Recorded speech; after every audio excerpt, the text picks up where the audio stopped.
Buenos días, buenas tardes, jóvenes de segundo año medio. Sean ustedes bienvenidos a clase número 1 de la unidad 4, la cual es probabilidad y estadística. El objetivo de esta clase es definir y utilizar una variable aleatoria asociada a un experimento. Soy su profesor Leonardo Navarro. Sean ustedes bienvenidos a la clase de matemáticas. Antes de comenzar la clase, revisaremos la actividad de la clase anterior, donde teníamos que completar los valores de estas razones trigonométricas presentadas de este triángulo rectángulo. Recordar, cierto, que estas razones trigonométricas están dados por seno de alfa, sería el cateto opuesto partido por la hipotenusa. El coseno de un ángulo también sería el cateto adyacente partido por la hipotenusa de aquel triángulo rectángulo. Como podemos apreciar, aquí están los resultados, espero que lo comparen con el de ustedes. A lo mejor tienen otros valores, dado que no podrían haber simplificado, ¿cierto? Si es así, simplifiquen y verán que le van a dar los mismos valores que aquí están presentados. Entonces, continuamos con la clase del día de hoy. Los contenidos serán, recordaremos, ¿cierto?, lo que son las variables, específicamente la variable aleatoria, y con esto también haremos actividades. Entonces, recordar que una variable, ¿cierto?, puede ser cuantitativa o cualitativa. ¿Qué significa la variable? Que no es algo fijo, algo que varía, valga la redundancia del término. Entonces, veamos esta actividad que está aquí presentada. En una tómbola contiene 24 bolitas numeradas del 1 al 24. Acá tenemos abajo ciertos números numerados desde el 1 hasta el número 24, de las cuales se escogen 3 al azar. O sea, ¿cierto?, sin verlas, sin saber qué número es, sino que de forma aleatoria nomás, solamente al azar. Francisca, Felipe y Jorge apuestan sobre los números de estas bolitas obtenidas. Francisca dice que una de las bolitas tendrá el número 18. Felipe dice que al menos 2 de las bolitas contendrán números pares. Y Jorge dice que una bolita tendrá un número múltiplo de 3. Entonces, al extraer las bolitas, aunque los resultados posibles son los mismos, las variables aleatorias que observa cada uno son diferentes. Sus apuestas se pueden interpretar de modo que se representen usando números. Observemos. En el caso de Francisca le interesa cuántas de las bolitas obtenidas tiene el número 18. Ahí está marcado, ¿cierto?, solamente un número 18 de este total de 24 bolitas. Entonces, en este caso tomará el valor número 1 si la bolita es igual a 18 y 0 si no lo es.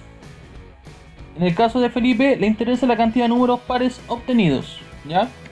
Recordad que los números pares son aquellos números múltiplos de 2, como el 2, 4, 6, 8 y así sucesivamente hasta el número 24. Entonces, ¿qué valores puede tomar esta variable? Tomará el valor 1 si la bolita es un número par, obviamente si es lo que está esperando Felipe, o 0 si no es un número par.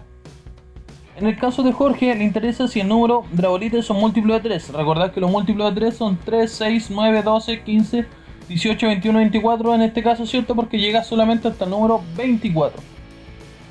Entonces, ¿qué valores puede tomar esta variable? 1 en caso de la bolita es múltiplo de 3, o 0 si no lo es, ¿ya?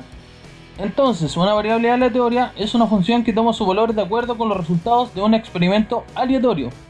Así, su dominio es el espacio muestral, ¿ya? Su dominio son todas estas posibilidades que podemos obtener. Más el recorrido corresponde a los valores numéricos según se defina la función, es decir, que es representado también por la notación que está acá abajo, ¿ya? Aunque tenemos el mismo espacio muestral, aquí tenemos a 3 personajes que nos dan distintas condiciones, ¿ya? Definen de forma distinta la función, o sea, la variable aleatoria que ocuparán.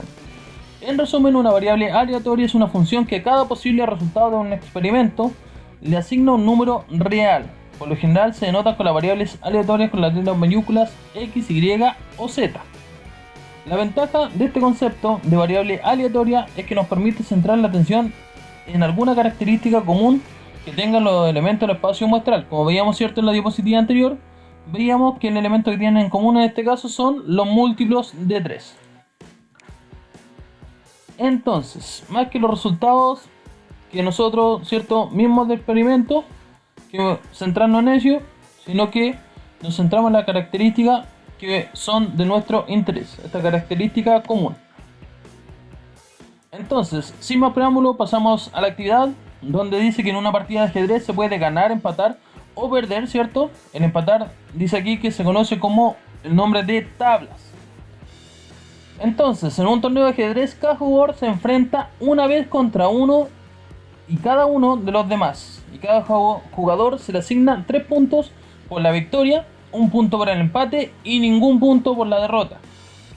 Los que son fanáticos del fútbol, ¿cierto? Sabemos que un partido, cuando el equipo gana, se le asignan 3 puntos para la tabla de posiciones. Se le asigna 1 punto si es que empata y 0 puntos si es que pierde. Entonces resulta el vencedor de este torneo quien acumule mayor cantidad de puntaje. Esta forma de otorgar los puntos se conoce como la regla de Bilbao, ya que fue implementada por primera vez en esta ciudad del año 2008 durante un torneo de maestros de ajedrez. Entonces, la actividad es construir un diagrama de árbol para representar los resultados posibles de estas 3 partidas para un jugador específico, de modo que cada nodo del árbol contenga 3 ramas correspondientes a cada resultado, que sería ganar, empatar o perder, con las letras, ¿cierto?, aquí asignadas: G en caso de ganar, obviamente, E en caso de empatar y P en caso de perder la partida. Recordar, ¿cierto?, que este diagrama de árbol ya lo habíamos visto en cursos anteriores y ustedes lo pueden ver, ¿cierto? Y recordar que un diagrama de árbol se llama rama a cada una de las líneas que simboliza los caminos de diferentes posibilidades. Por ejemplo, si es que en la primera partida ganó, en la segunda podría haber empatado y en la tercera vuelto a ganar, ¿ya? Esa es una línea, usted tiene que seguir, ¿cierto? Y eso es lo que llamamos rama de este diagrama de árbol. Los extremos de las ramas se juntan en nodos, que simbolizan resultados, ¿cierto?, particulares en una etapa.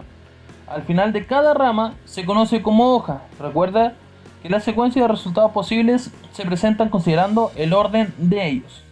La pregunta que aquí vemos es que cuántas ramas tiene este diagrama de árbol. Y además seleccione 3 ramas de árbol y describir lo que allí pasa, ¿cierto? Lo que le describía, ¿cierto? Como que en el primer partido podría ganar, en el segundo empatar y en el tercero volver a ganar. Aquí tenemos un ejemplo de diagrama de árbol donde consistía en lanzar una moneda al aire, donde los resultados posibles son cara o cruz, o como sabemos o conocemos acá, ¿cierto?, cara o sello. Y en el caso de lanzar un dado podemos obtener, ¿cierto?, números del 1 al 6, dado que es un dado de 6 caras. Entonces, ¿cuál es la probabilidad, por ejemplo, que aquí pregunta, de obtener cara en el lanzamiento de la moneda y un número 6 en el lanzamiento del dado? ¿Cierto? Sabemos que la posibilidad de obtener cara es una de 2, dado que tiene cara y sello o cara y cruz la moneda. Entonces, la posibilidad de obtener cara sería una de un total de 2. Ahí está, un medio. Y la probabilidad de obtener un número 6 en el dado es 1 de 6, dado que solamente tiene un número 6 de un total de 6 caras, ¿ya? Entonces cada cara de ellos, o cada número, tiene la misma probabilidad de obtener de 1 de un total de 6. Ahora la probabilidad de obtener cara y además un número 6 está dada aquí, donde la probabilidad de obtener cara sería un medio por la probabilidad de obtener un número 6 sería un sexto. Ahí está, un sexto se multiplica y obtenemos la probabilidad conjunta de un doceavo o 1 de cada 12. Si vemos aquí el terminal de cada una de las ramas, tenemos en total 1, 2, 3, 4, 5, 6, 7, 8, 9, 10, 11, 12 ramas, ¿cierto? Y solamente una de ellas nos da esta posibilidad de obtener cara y además un número 6. Por eso la posibilidad de obtener cara y un número 6 sería 1 de un total de 12, ¿ya? Entonces, al explicar, por ejemplo, esta rama, aquí el número 3 sería que al lanzamiento de la moneda obtuve una cara y un número 3. Si por ejemplo quiero explicar una rama de acá abajo, sería el lanzamiento de moneda obtuve una cruz y en el lanzamiento del dado obtuve un número 1. Por ejemplo, ahí está otra rama descrita, ¿ya? Eso es lo que deben hacer. Así que esperando que les haya ido muy bien en esta clase. Recordad que el objetivo era definir y utilizar una variable aleatoria asociada a un experimento, como ya lo hemos visto. Recordad también que los medios de contacto siguen siendo mi correo electrónico lnavarro@colegiosanfranciscotalca.cl, además de mi número de WhatsApp que está acá abajo.